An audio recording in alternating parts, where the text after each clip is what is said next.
Salom do'stlar, sizlar bilan Dilasi yangiliklar kanali. Xo'sh do'stlar, bugungi videorolikimizda biz sizlar bilan Dream League Soccer 2025 yilida anchadan beri videorolik bo'lmayotganda, juda ham vaqtim kam bo'lganligi sababli videoroliklar ola olmayotgandim. Xo'sh, bugungi videorolikimizda biz sizlar bilan mana bu draft matchi, ya'ni Dream Draft o'yinini, ya'ni Dilasining ichidagi kichkina bir sabitiyachani ochib sizlar bilan yutishga harakat qilamiz.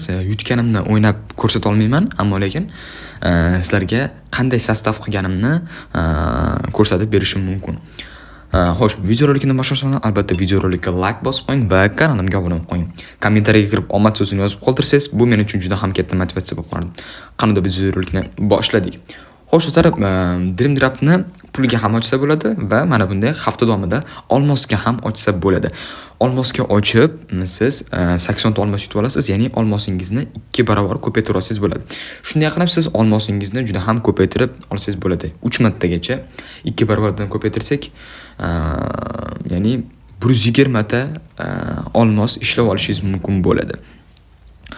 Xo'p, qani biz Dream Draftni ochib ko'ramiz. Bizga 5-2-1-2 sxemasini hamda 4-2-1-3 sxemasini beryapti. Biz albatta 4-2-1-3 sxemasini olamiz. Xo'p, bizda mana bunday futbolchilar berilmoqda, ya'ni tanlovga Lionel Messi, Emiliano Martinez, Nico Williams, Martin Odegaard, Rabiot va shunga o'xshash futbolchilar berildi. Xo'p, bu yerda biz qaysi futbolchini olganimiz ma'qulroq?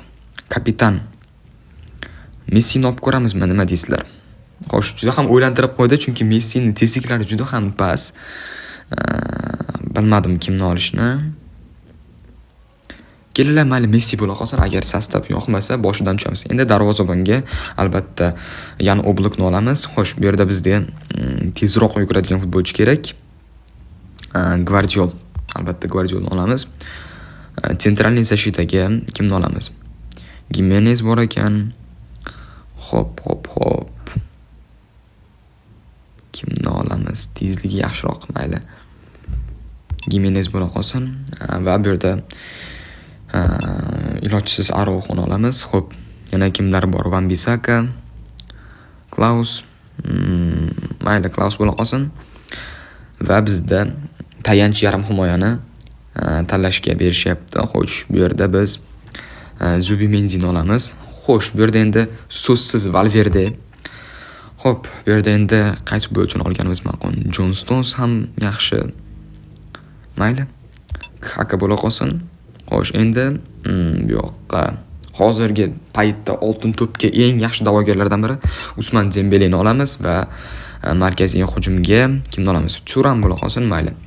Ana endi biz darvozabonni tanlashimiz kerak bo'lar ekan. Darvozabonga biz Vicarioni tanlaymiz. Bu yerda biz kimni tanlaymiz? Mayli, mana bu Kerkez bo'la qolsin va bu yerda biz Madinsonni tanlaymiz. Hop, Gonçalves, Sancho, Chiesa, Neto, Martinelli. Bu yerda juda ham tezkor futbolchilar bizga berilibdi. Qaysi birini tanlashni to'g'risi bilmadim-u.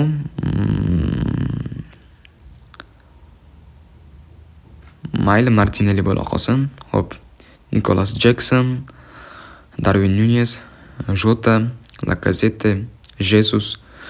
Hop, kimni olamiz bu yerda? Kimni olgan ma'qulroq? Hop, mayli Nicolas Jackson bo'la qolsin va bizda mana shunday sostav bo'ldi. Hop, buni bitta rasmga olamiz. Ana endi biz xo'sh do'stlar, mana biz Dream Draft o'yinining final o'yinini mana yutib oldik. Ko'p do'stlar biron hisobida yutdim. To'g'risida men bu o'yin men uchun biroz qiyinroq bo'ldi, ammo shunga qaramay biz o'yinda g'alaba qozondik va mana ko'rib turibsizlar, Dream Draft o'yinini biz yutdik va bizga общий mana 95 olmos taqdim etildi. Xo'sh, biz yana bir marta Dream Draft o'yinini o'ynab sizlarga yana bitta ajoyib sostav qilishga harakat qilib beraman.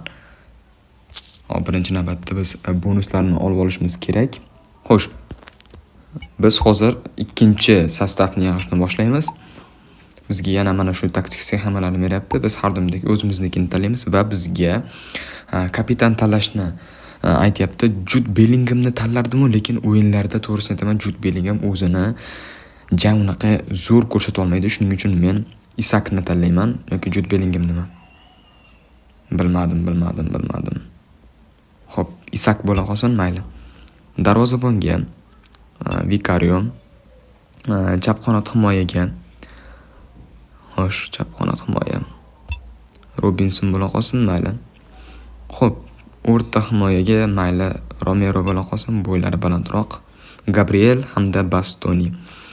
Bu joyda so'zsiz Bastonini tanlash kerak va o'ng qanot himoyaga keladigan bo'lsak, Van Bissaka, Gusto, Klaus bo'la qolsin, mayli. Xo'p, mana shu va bizga Cole Palmer hamda Federico Valverdeni qaysi birini tanlashni aytishyapti. Biz albatta Cole Palmerni tanlaymiz, chunki Valverdeni ko'rib turibsiz, zarbasi biroz pastroq, tezligi baland bo'lgani bilan men bilmadim qaysi birini tanlashni. To'g'risi Valverde bilan ikkalasini bo'lganda to'g'risi bilmadim do'stlar. Valverde ham zo'r, Cole Palmer ham zo'r. Reyting jihatdan ikkalasi ham har xil. Mana Cole Palmer bo'la qolsin va yana bitta futbolchi va bizda Di Maria, Chiesa, Pedro Neto, Sancho. Biz bu yerda albatta Di Mariani tanlasakmikin yoki Chiesa'ni? Chiesa bo'la qolsin, mayli. Va bizga yana bitta futbolchini tanlashimiz kerak. To'g'risi aytaman, bu sostav menga yoqmadi, boshdan tuzamiz. Mayli, mana shu bo'la qolsin.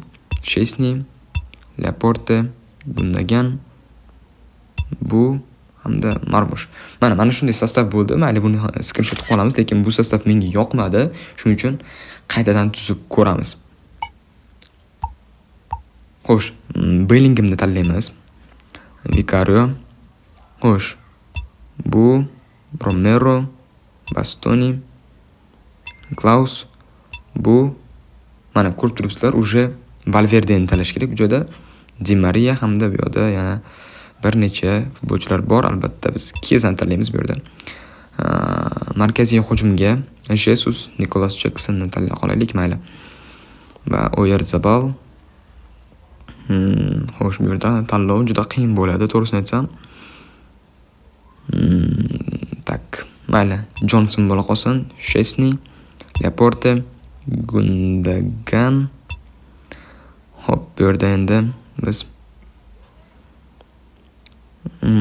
xo'sh, Ferran Torres ham bor, Asensio, Iago Aspas. Hop, kimni tanlash mumkin? Sariq kartanimi yoki ko'k kartanmi? Mana shu bo'la qolsin. Tezliklari hamda zarbalari yaxshi ekan. Kolomani, Marmush. Bu yerda so'zsiz Marmush bo'ladi va mana shu sostav menga to'g'risini aytaman ma'qulroq keldi. Boyagi sostavdan ko'ra biz bu yerga hujumlar yaxshi joylashgan. Mana shu sostav bilan bemalol o'yinda o'ynab yutsa ham bo'ladi. Xo'sh, bugungi videorolikimiz mana shu narsalardan iborat edi. Sizlarga bitta Dream Draftni yutib ko'rsatdim. Xudo xolasa bundan keyingi videorolikimizda ham ko'proq va qiziqarli videoroliklarni chiqarishda davom etamiz. Sizlar bilan har doimdek DLC yangiliklar keladi bo'ldi. Hammangizga xayr, sog', salomat bo'linglar.